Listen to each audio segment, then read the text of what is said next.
أعوذ بالله من الشيطان الرجيم بسم الله والحمد لله والصلاة والسلام على رسول الله. In the name of Allah, the compassionate, the most merciful, all praise is due to Allah, and may His peace and blessings be upon our beloved Prophet Muhammad sallallahu alaihi wasallam. I begin by greeting all my brothers and sisters out there. Assalamu alaikum wa rahmatullahi wa barakatuhu. May the peace and the blessings of Allah subhanahu wa ta'ala be upon you.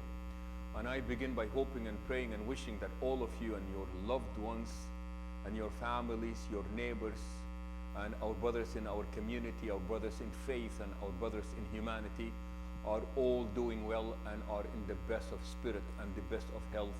Ya Rabbil Alameen, Allahumma Ameen, Allahumma Ameen.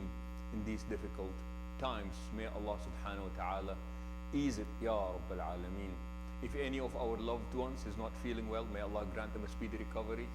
If any of our loved ones is having or facing some difficulties, may Allah ease their pain. So usually at times like these, the focus of the people has been on speaking about health. And when they speak about health, and understandably so, it is because of what is going on. But please keep in mind that there are different types of health. There is physical health, which is the immediate concern at this point. There is also the financial health, which is also another immediate concern that we have. And then there are three other types of health that we don't necessarily talk much about. There is our mental health, there is our familial health or our relationships, and of course definitely there is our spiritual health as well. So inshallah this evening I would like to focus on the last three in the time that we have together, inshallah. Emotional health. And please keep in mind that within our community, speaking about mental health has always been a taboo, and it has been a topic that people are not necessarily interested in, or they're not open to, or by means of dismissing it away, we believe that simply because we are believers, or simply because we are good Muslims, somehow we are inherently protected against having any mental health challenges, which is absolutely not true. And just to refresh our memories, and also to bring in some Islamic Quranic grounding to this topic, I invite my brothers and sisters to reflect upon the following. The most common description, and I mean the most common description, the most repeated description about paradise in the Quran is not physical joy. Even though physical joy is part of paradise, but it seems like the Quran keeps reminding us over and over again that the most repeated element of joy in paradise is actually an emotional one. In 10 different places in the Quran, Allah promises believers that in the hereafter, لا خوف عليهم ولا هم يحزنون, that believers shall neither experience fear or anxiety, ولا هم يحزنون, and they shall not grieve, or what we call depression. Because see, subhanallah, if mentally we are not sound, there is not enough physical joy that can compensate and make up for the mental, emotional pain that we are suffering. And please just reflect upon this. This is unbelievably, absolutely beautiful. There is no amount of physical joy that can make up any of the mental pain or mental deficiencies that we may be experiencing. So what the Quran does is that the Quran, speaking to the believer, says, when you make it to paradise, we promise you that the first joy that you are going to experience is going to be this state of لا خوف عليهم ولا هم يحزنون. They shall not grieve, and they shall not have any, or they shall not experience any fear. And any therapist or psychiatrist nowadays will tell you that the most commonly diagnosed psychological or disorder is mood disorders. And amongst mood disorders, it is anxiety and depression. which is what a good number of people are feeling tonight and for the past few days. And Allahu Alam, Allah knows best. But this is something that we may experience for a while now. So what is it about anxiety and grief that Allah subhanahu wa ta'ala points out? Well, see, what happens with when we are grieving or we are depressed, usually that is associated with something that bad or negative that has happened to us in the past. And when we are in the state of fear, be it either real or perceived, we have a certain imagination about the future. So we are too sad about what went wrong yesterday and too worried and anxious about what can potentially go wrong tomorrow. So we become either prisoners of our memories or we become captives of our imaginations. Too sad about yesterday, too worried about tomorrow, and we miss out on living today. And the Quran promises, says in paradise, you truly get to enjoy the moment. You truly get to enjoy the moment. May Allah subhanahu wa ta'ala make us of the people of paradise, Ya Rabbil Alameen. And that is the beauty that the Quran is telling us, that in order to actually enjoy all the physical leisures that are out there, you cannot fully do so and have a real experience of what that is like unless and until we are in the state of emotional health, sound emotional health. And that is what we aspire, that's what we aspire to. And a good number of us are very anxious nowadays, and understandably so. And please remember that having these issues, meaning being anxious or being depressed, wallahi does not take away from the goodness of somebody's faith, or it does not take any from their character. Because in the community, the unfortunate belief has been is that if I am a good Muslim, somehow I am inherently protected. My brothers and sisters, this is not true. This is not true, and I will explain, inshallah. Also keep in mind that the Prophet sallallahu alaihi wasallam would wake up in the morning and in the evening. Abu Dawud has narrated that the Prophet sallallahu alaihi wasallam would make this prayer and say, Allahumma inni a'udhu bika min al-hammi wal-hazan. Ya Allah, I seek refuge in you from anxiety, and I seek refuge in you from grief. In other words, what Allah subhanahu wa ta'ala is telling us is that there is this idea of the notion of, I do not want to have a confused soul.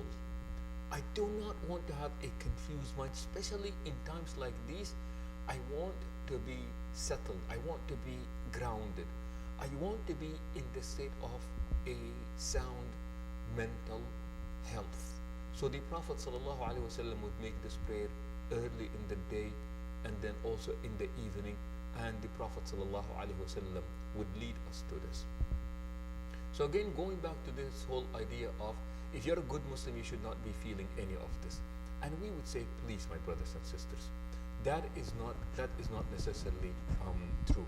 So the Prophet ﷺ, he would teach us, and he would say, ما أصاب المؤمن من هم ولا حزن ولا نصب ولا وصب. Say that any time a believer experiences anxiety, or hazan, sadness, or grief, and then later on in the hadith it says that Allah subhanahu wa ta'ala rewards him or expiates some of the poor choices that we have made in life.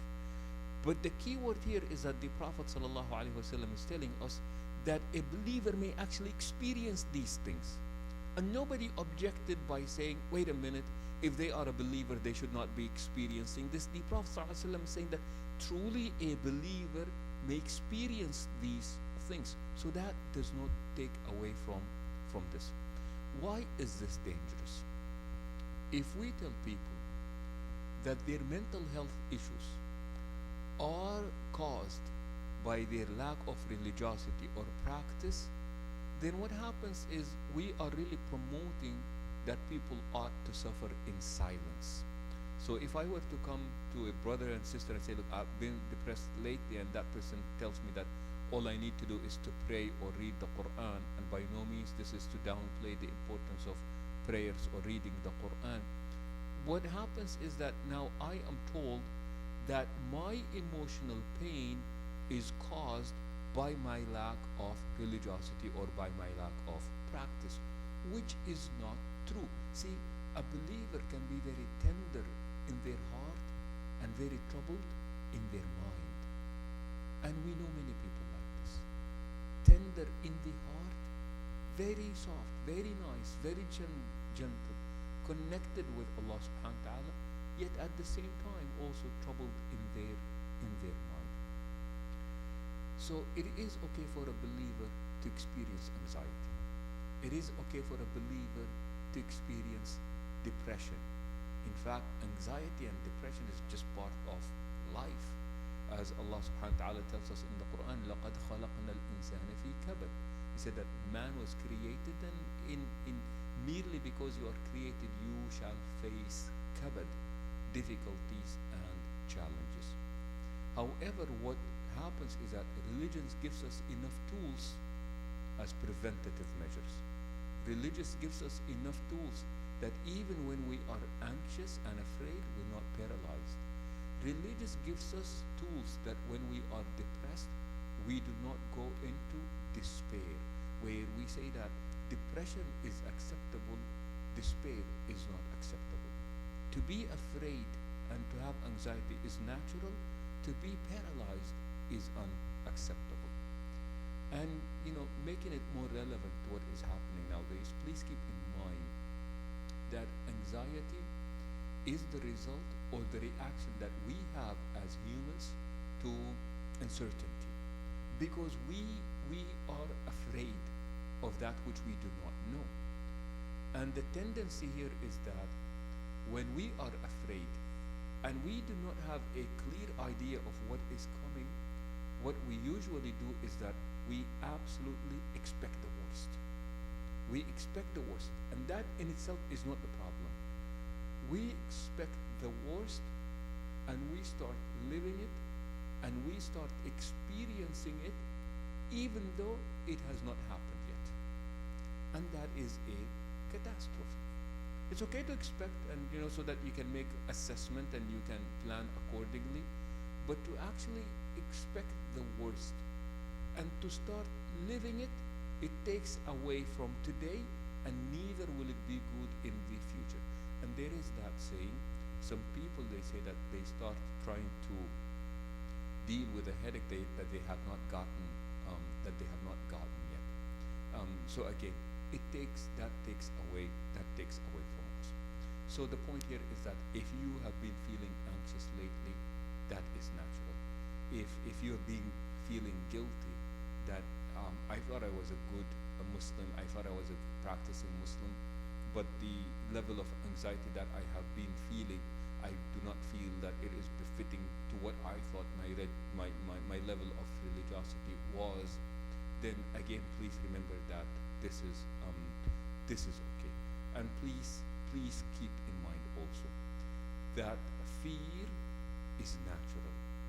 Anxiety is optional. Sadness is natural. Misery is optional. And what we want to do, and people usually ask, so what do? I say, please keep in mind and respect the power of our thoughts. The power of our thoughts and the power of our words. What does that mean? See, every emotion, every feeling that we have is actually preceded by a thought. But what happens is that the time that it takes from the thought to translate into an emotion is so short, and most of us are on what we call, the automatic thoughts. And this is not just about our thoughts. Many times I ask you, say that, have you ever left work or went to the grocery store and then all of a sudden you found yourself, right in front. You drove to your house or place of residency. Said, I did, and I really don't remember how I made it. I just drove, and all of a sudden I found myself there. Sometimes we are on this autopilot, and we don't realize it. And with our thoughts, sometimes we are like that. So, and unfortunately, most of the time we have what we call the automatic negative thoughts. And by that I mean, when something bad happens, we expect absolutely the worst. When one thing goes wrong, we absolutely catastrophize everything. When everything is going well, but one thing goes wrong, we dismiss all the good that was taking place, and then we are only focused on that one little thing that went wrong. This is what we call automatic negative thoughts. So number one, please pay attention to your thoughts. In other words, is what is happening, is it real or is it perceived? Let me give you an example.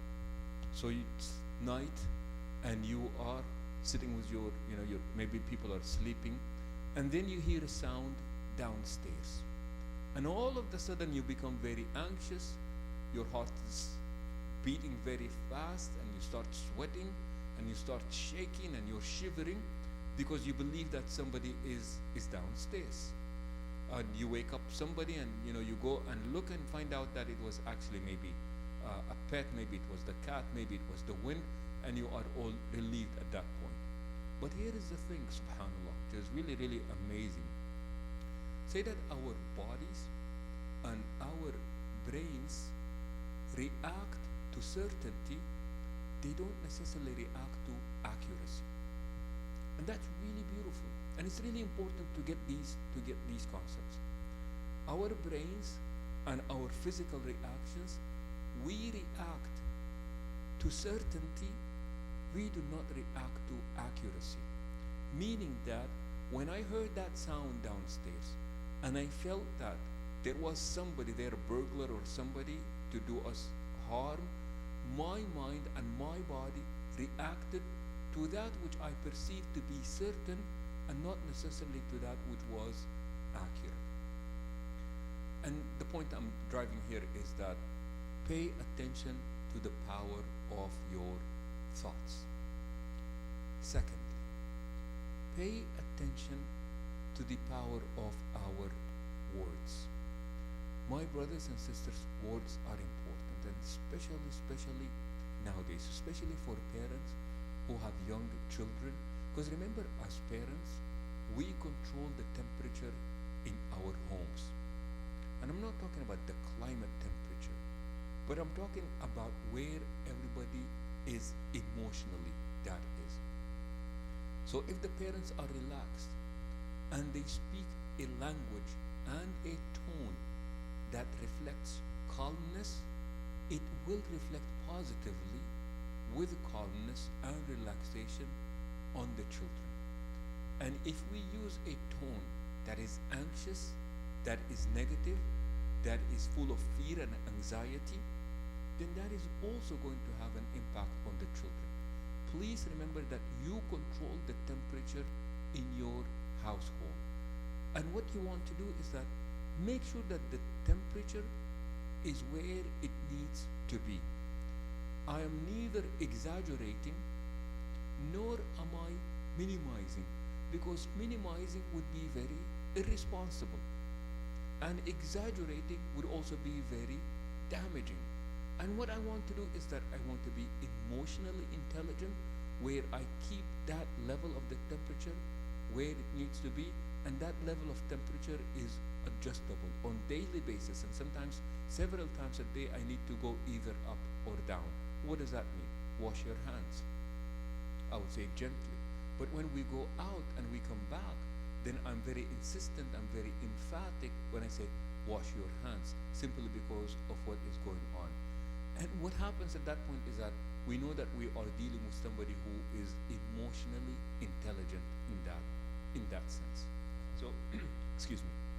So the tone of the voice is important. The attitude is important. attitude is unbelievably important. In the hadith, it said that the Prophet ﷺ visited a Bedouin who was not feeling well. And when he got to the Bedouin was not feeling well, and the Prophet ﷺ wanted to give him, some words of comfort and support. So he ﷺ said, "La ba'sa alayka tahurun inshaAllah." May you see no harm, and may what you are going through be an expiation for you. Meaning that it's a process of cleansing, be it spiritual cleansing or be it physical cleansing. And at that point, they said that the Bedouin responded back to the Prophet ﷺ and said, "La ya Rasulallah." They said, "Oh no, Prophet of Allah, this is not what it is. إنما هي حمى تفور في شيخ كبير لتورده القبور." He said, this is a fever that is boiling in the body of an old man, and it will soon drag me to the grave. And the Prophet ﷺ looked at him and he said, "إذن هي كما قلت." He said, if that is the case, then let it be as you perceive it. Let it be as you perceive it. If this is how you perceive it, then let it be as that. I was offering you something better. This is not to say that that person or the Prophet ﷺ did not recognize that that person was going through pain, or that he was having difficulty with the fever or the different pains that he was experiencing. But the Prophet ﷺ was offering a different perspective on it, and the man refused. And the Prophet ﷺ then said to him, "Then it is as you perceive it to be. I gave you this option or this alternative, and you chose not to." So keep in mind again the tone and the attitude and the words that are used. Many people are already complaining, and this is something that we have actually anticipated. In counseling and in psychology, when people, maybe we experience this summertime. Usually the parents are very tired during the school time, and we are just all praying for the summertime, because we're exhausted by the driving of the kids and then bringing them back and then doing their homework and then preparing their lunch and taking them to the different activities. We're very exhausted by this, and every parent is praying for, "Ya Allah, please, just, we want the summertime, we want the break." 2 days into the summertime, the parents are praying again, "Ya Allah, please, we want the school back again," because of what is going on. Because what we have is young kids with a lot of time, and they are bored. And what happens at that point is, you have this change and shift of dynamics, which can sometimes, unfortunately, impact a family negatively. And this is what we have going on. What we have now all of a sudden is people are staying at home. It's a close proximity, and there is a lot more interaction, and possibly that interaction is resulting in friction, and then there is a lot of stress on the family. And remember, stress is external pressure, and we do not like to be experiencing that type of pressure. So what happens? So, well, there is the pressure of the unknown. Am I going to have a job? Am I going to get paid? Am I going to lose my job? Are we going to close down? On the one part, there is that financial pressure that is felt. And because work and school kept us apart from each other, many things that happened,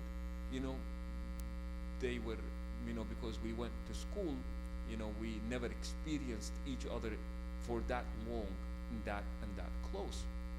So what you see happening again is that frequent interaction is now leading into the friction that is taking place, that is becoming another source of stress for the families. And remember, these things are easier said than done. But the guidance of the Prophet ﷺ is just absolutely beautiful. So what does the Prophet ﷺ teach? This notion of gentleness. Unfortunately, it seems like this thing is going to be with us, and it is going to be with us for some time. meaning that this is not something that we can just tolerate for the weekend or for the week and then it will all be gone. Allahu A'lam. Allah knows best as to how long this is going to last for. So what we want to do is that we want to create, be it a schedule, but more important than the schedule, we want to create an atmosphere. Remember that temperature that I spoke about? We want to create an atmosphere that is really, really, really friendly. And I believe that the most beautiful of atmosphere is created by gentleness. You know, when people have that friction going on around them, the best thing that to do is a commitment to gentleness, an unwavering, unconditional commitment to gentleness, my brothers and sisters. In the hadith, the Prophet sallallahu alaihi wasallam said, إذا أحب الله أهل بيت أدخل عليهم الرفق. وفي رواية إذا أراد الله خيرا بأهل بيت دلهم على الرفق. Said if Allah loves a household, Allah introduces that household to gentleness. Another narration, it said that if Allah intends good for that household, Allah guides them to gentleness. We have got to commit unconditionally, unwavering commitment to gentleness. Because gentleness, what gentleness does is that gentleness has the most beautiful ability to diffuse conflict. The best way to diffuse conflict is not the yelling, is not the threats. The way to diffuse conflict is by means of gentleness. And again, please remember, gentleness is not the quality of the weak. To the contrary, wallahi, gentleness is truly the quality of those who are mighty and strong. The Prophet ﷺ was the most gentle. Allah praised him in the Quran for being gentle. فَبِمَا رَحْمَةٍ مِّنَ اللَّهِ لِنْتَ لَهُمْ. It is by the mercy of Allah subhanahu wa ta'ala that you, Muhammad sallallahu alayhi wa sallam, you were gentle with them. وَلَوْ كُنْتَ فَضًّا غَلِيظَ الْقَلْبِ لَانْفَضُّوا مِنْ حَوْلِكَ. And had you been fadh, and they say that fadh is somebody who is harsh with their words. غَلِيظَ الْقَلْبِ, hard of heart. لَانْفَضُّوا مِنْ حَوْلِكَ, they would have dispersed at once from you. So please, a commitment, unconditional commitment to gentleness. And the beginning of gentleness is when we are careful with the words that we use. Please remember, we are going to be around each other for a long time. And my hope is that we actually enjoy the time that we are with one another. But in order for that time to be enjoyable, we would have to do certain things to actually make them enjoyable. And maybe just to lighten up the mood, I'm reminded. See, sometimes we expect that mood without really any effort on our part. It reminds me of a joke. They say that these people are working in a construction site, and the construction site was on the outskirts of the city, so everybody had to bring in their own food. And as you know, it was their break time and it was lunchtime, the construction workers, everybody got their food out and they start eating. And then there was this man who opened his sandwich and he looked at it and he said, "Bologna every day, bologna, bologna," and he takes his sandwich and he slams it on the floor. So his friend looked at him and he said, "Man," he said, "if you don't like your sandwich, just tell your wife not to make you this anymore." And the man looked at him and he said, "Man," he said, "my wife doesn't make my sandwich, I make my own sandwich." So the man woke up in the morning, made a bologna sandwich for lunch, but at lunchtime he complained that he was having a bologna sandwich. See, if you make a bologna sandwich in the morning, you are going to have a bologna sandwich for lunch. Similarly, if we want that good atmosphere, it is not about what other people are going to do, but it is going to be about what I do. And for the moms out there, um, just to accommodate my sisters as well, I love the story of this woman. She was in the store, and she is, pushing the cart in the store, and her daughter behind her is just crying and, holding on to her mom's clothes, and she's crying. And the mom is just going around saying, "It's okay, Stacy. It's okay, honey. We're almost done."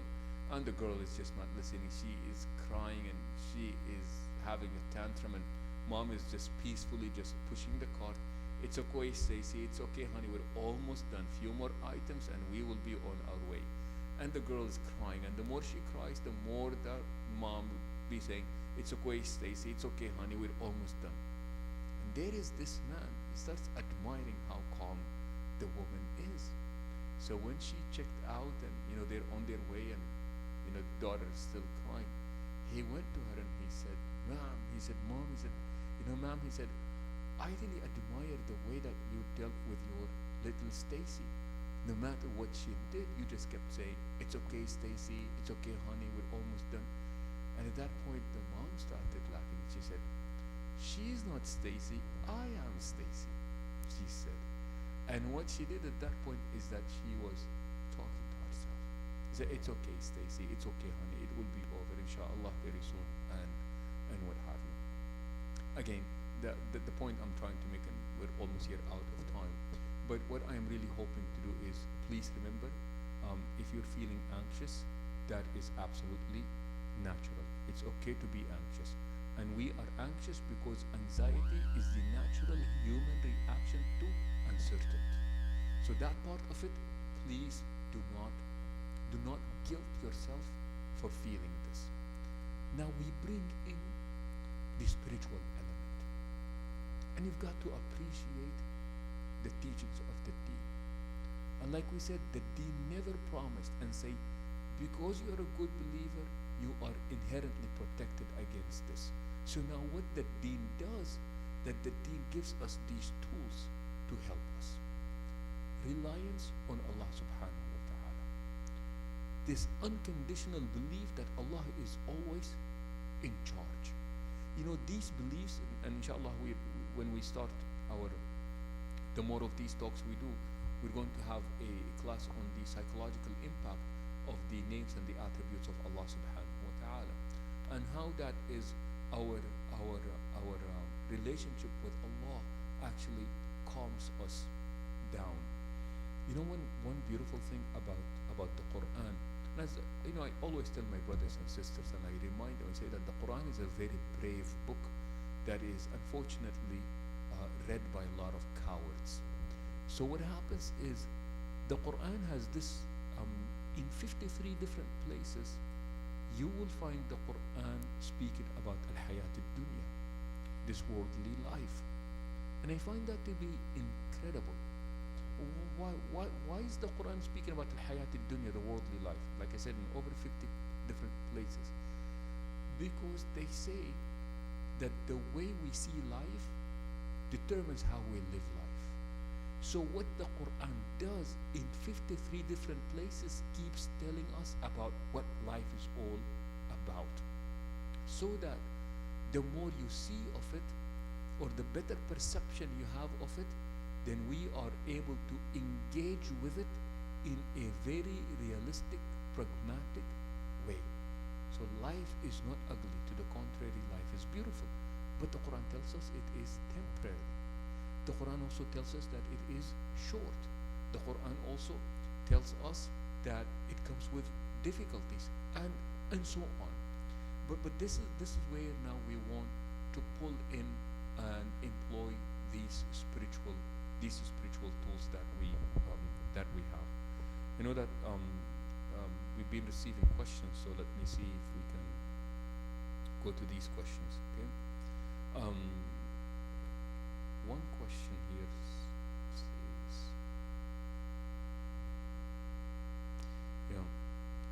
this is a good question, and I think we alluded to it. How do we lighten the mood when everyone in the household is very stressed? So something that I would love for our families that are watching out there to please do, and that is, have a session every day. You choose the time that best suits you. When we say that everybody in the household is stressed, what are they stressed over, or what are they stressed about? And just hear each other out. See, sometimes when I am able to share my stress with others, and I feel that I have been understood and that I have been accommodated, that helps me. And in turn, it will help those who are around me. So don't guilt people for feeling stressed. So if the breadwinner in the family, and most people are, on a two-income household, if people are stressed because they don't know if they will have a job or not, wallahi, that is understandable. But yelling at me will not change that.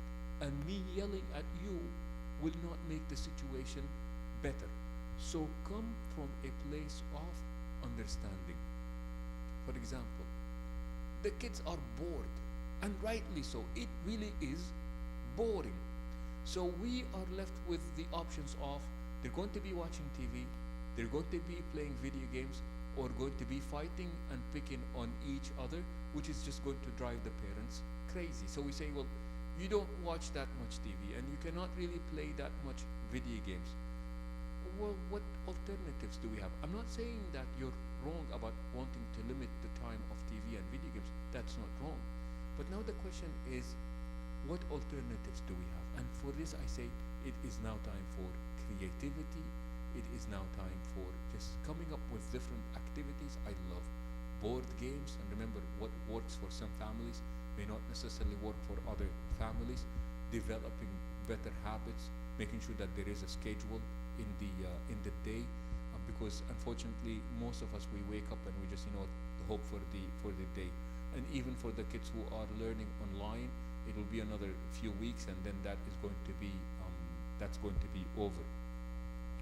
And then, in addition to the gentleness that we spoke about, even though what is happening is serious, every now and then a little laughter does not hurt. A little humor does not hurt. In our deen, humor is not considered to be unholy. A'udhu billah. That is never the case. In fact, the Prophet ﷺ would say, أحب الأعمال إلى الله, said that one of the most beloved deed to Allah subhanahu wa ta'ala is joy that you bring into the heart of a fellow believer. So making sure that we have things that we can actually do to de-stress our environment, but also making sure that each and every member in the family receives that personalized attention for us to know what it is that they're stressed about, and also for us to know how we can help that individual de-stress. And wallahi, my heart and my prayers, they go for families who have a special need child. Kids, for example, and we see this, and we were very concerned in the community of in psychotherapy and counseling. Kids, for example, who are autistic, because these kids, they love their routine. They love how they wake up in the morning, and they just, to them, that is really part of their orientation. And now all of a sudden, that is all taken away from them. So the level of stress on these families and on these children is absolutely quadrupled. If we thought that we have it bad, then wallahi, our hearts and prayers and thoughts, they go for these families who have special need kids, who are no longer at school, and that schedule is absolutely disturbed. But inshallah, we all ought to come from a place of understanding.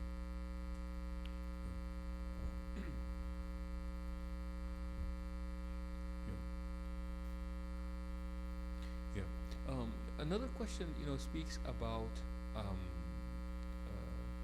relevant surahs we can share with our families in light of this situation.